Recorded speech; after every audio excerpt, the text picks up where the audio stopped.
మీ అభిమాన south India shopping mall ఇప్పుడు మన శ్రీకాకుళంలో ఆగస్టు 2న గొప్ప ప్రారంభం.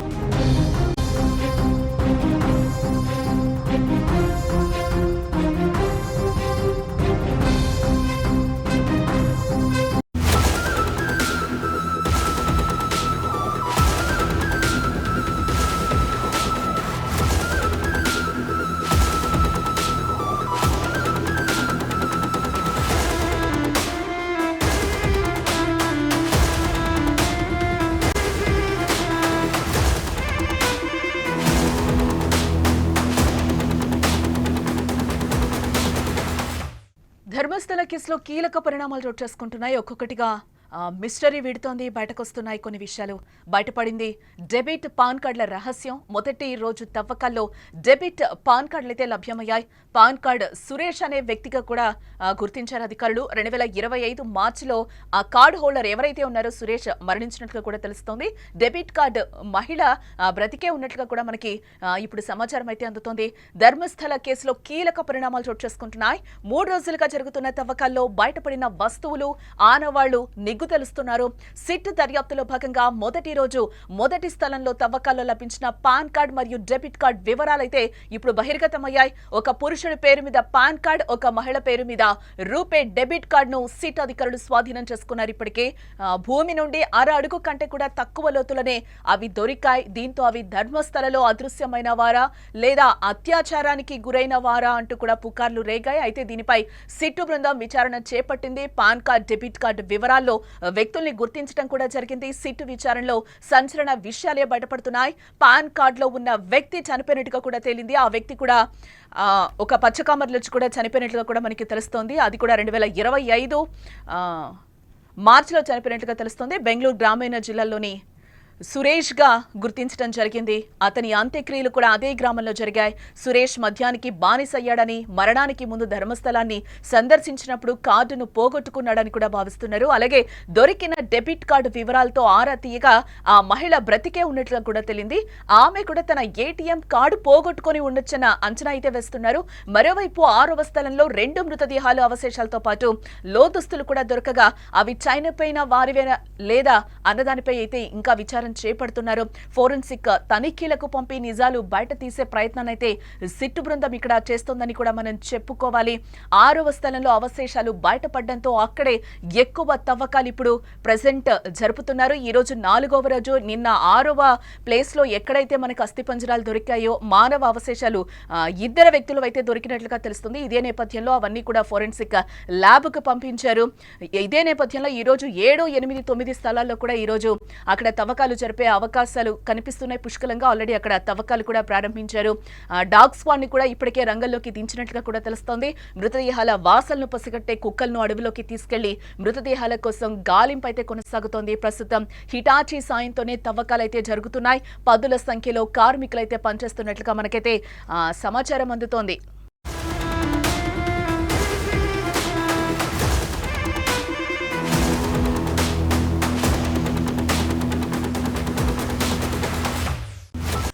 కర్ణాటకలోని ప్రసిద్ధ శైవ క్షేత్రమైన ధర్మస్థల పరిసరాల్లో పలువురు మహిళలను దారుణంగా హింసించి కడతీర్చారన్న వార్తలు, మహిళలను దారుణంగా హింసించి కడతీర్చారన్న ఆరోపణలు రాష్ట్రాన్ని కుదిపేస్తున్నాయి.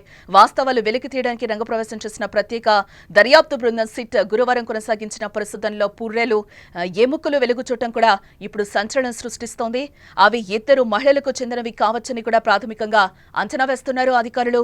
అటవీ ప్రాంతం కావడం, దానికి తోడు భారీ వర్షాల వల్ల దర్యాప్తులో జాప్యం జరుగుతోంది. సిట్కు నేతృత్వం వహిస్తున్న డాక్టర్ ప్రణబ్ మహంతి కూడా ఈ విధంగా చెప్తున్నారు.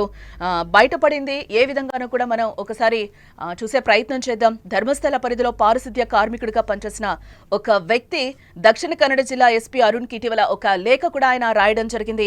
గతంలో ఇక్కడ మహిళలు, బాలికలపై ఎన్నో దారుణాలు జరిగాయి, నేనే ఎన్నో శవాలను పూడ్చిపెట్టానంటూ కూడా ధర్మస్థలిలో పారిశుద్ధ్య కార్మికుడిగా పనిచేసిన ఒక వ్యక్తి చెప్పడంతో దేశమంతా కూడా ఒక్కసారిగా ఉలిక్కి పడిందని కూడా చెప్పుకోవాలి.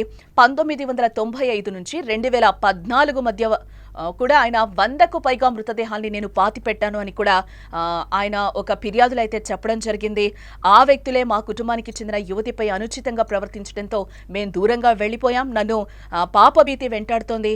నాకు రక్షణ కల్పిస్తే నాటి ఘటనలు బయట పెడతానని కూడా ఆ లేఖలో ఆ ఫిర్యాదులు అయితే ఆయన పేర్కొనడం జరిగింది. ఇదే సమయంలో 20 ఏళ్ల కిందట తన కుమార్తెన వైద్య విద్యార్థిని ధర్మస్థలకొచ్చి కనిపించకుండా పోయిందని సుజాత భట్ అనే మహిళ కూడా ఆరోపించారు. పోలీసుల ఫిర్యాదు కూడా తీసుకోలేదని కూడా వెల్లడించడం జరిగింది. ఇలాంటి ఆరోపణల నేపథ్యంలో ప్రభుత్వం జూలై 19న 4 ఐపీఎస్ల ఆధ్వర్యంలో ప్రత్యేక దర్యాప్తు బృందాన్ని ఏర్పాటు చేసింది. మృతదేహాలను ఖననం చేశానని చెప్పిన వ్యక్తిని వారు విచారించారు. అతడు చెప్పిన 15 ప్లేసెస్ ఏవైతే ఉన్నాయో ఆ ప్లేసెస్ లో అన్నిట్లో కూడా సిట్ అయితే ప్రెసెంట్ తవ్వకాలు అయితే ప్రారంభిస్తుంది. ఆ తవ్వకాలు ఈ రోజు 4వ రోజు కూడా చేరుకున్నాయని చెప్పొచ్చు. ఈ రోజు 4వ రోజు ఏదైతే చెప్తున్నారో 6, 7, 8, 9 అలాగే నిన్న 6లో అయితే 2 అవశేషాలు దొరికిన విషయం మనకు తెలిసిందే. ఈ రోజు పక్కనే ఉన్న 7, 8, 9 ప్లేసెస్ లో కూడా ఈ రోజు తవ్వకాలు ప్రారంభించారు అధికారులు.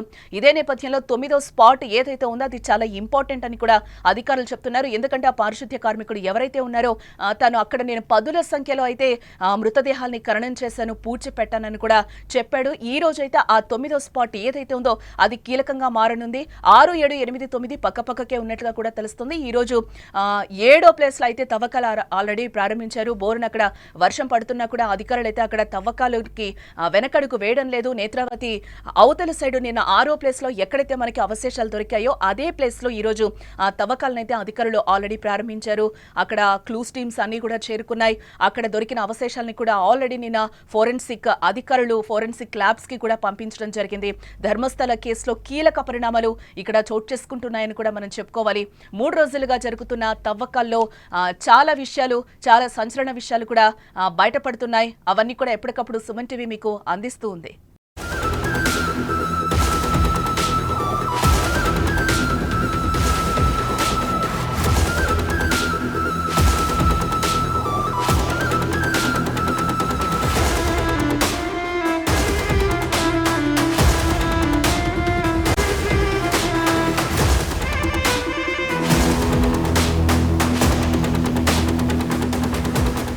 మొదటి వచ్చి ఏదైతే డెబిట్ కార్డు కావచ్చు, అలాగే మనకు అక్కడ ఒక పాన్ కార్డు కూడా దొరికిందని కూడా ఆధారాలు సిట్ అధికారులు అయితే చెప్పారు. వాటికి సంబంధించి కూడా చాలా వివరాలు బయటపెడుతున్నారు. ఆ ఏటీఎం కార్డు పాన్ కార్డు వ్యక్తి అయితే ఆల్రెడీ మరణించాడు. ఎవరైతే ఏటీఎం కార్డు దొరికిందో ఆ మహిళ అయితే బతికే ఉందని కూడా అధికారులు క్లియర్ గా చెప్తున్నారు. అక్కడ లోదుస్తులు కూడా కొన్ని దొరికాయని కూడా చెప్తున్నారు. ఫోరెన్సిక్ తనిఖీలకు అవన్నీ కూడా పంపించి నిజాలు బయటకు తీసే ప్రయత్నాన్ని అయితే సిట్టు బృందం ఇప్పటికే చేస్తోందని కూడా చెప్పుకోవాలి. 6వ స్థానంలో అవశేషాలు బయటపడడంతో అక్కడే ఎక్కువ తవ్వకాలైతే అధికారులు జరుపుతున్నారు ప్రజెంట్. అలాగే మొదట జరిపిన 5 ప్రాంతాల్లో కూడా మళ్లీ తవ్వకాలు జరిపే అవకాశం ఇక్కడ ఉన్నట్లుగా కూడా అధికారిక వర్గాలైతే వెల్లడిస్తున్నాయి. కళేబరాలు బయటపడడంతో మళ్లీ క్షుణ్ణంగా పరిశీలించాలనే ఉద్దేశంతో మరోమారు ఫోకస్ చేసే అవకాశం ఇక్కడ లేకపోలేదు. అయితే ముఖ్యంగా 7 నుంచి 13 స్పాట్స్ మాత్రం జాగ్రత్తగా తవ్వేందుకు ఏర్పాట్లు అయితే జరుగుతున్నాయని కూడా అధికారులు చెప్తున్నారు. డాగ్ స్క్వాడ్ ను కూడా ఇప్పటికే రంగంలోకి దించాం. మృతదేహాల వాసనలు పసగట్టే కుక్కల్ని కూడా అడవిలోకి తీసుకెళ్లి మృతదేహాల కోసం గాలింపతే కొనసాగుతోందని అధికారులు చెప్తున్నారు. ప్రస్తుతం హిటాచీ సాయంతోనే తవ్వకాలు కూడా జరుగుతున్నాయి. 10ల సంఖ్యలో కార్మికులైతే అక్కడ పనిచేస్తున్నారని చెప్పుకోవాలి.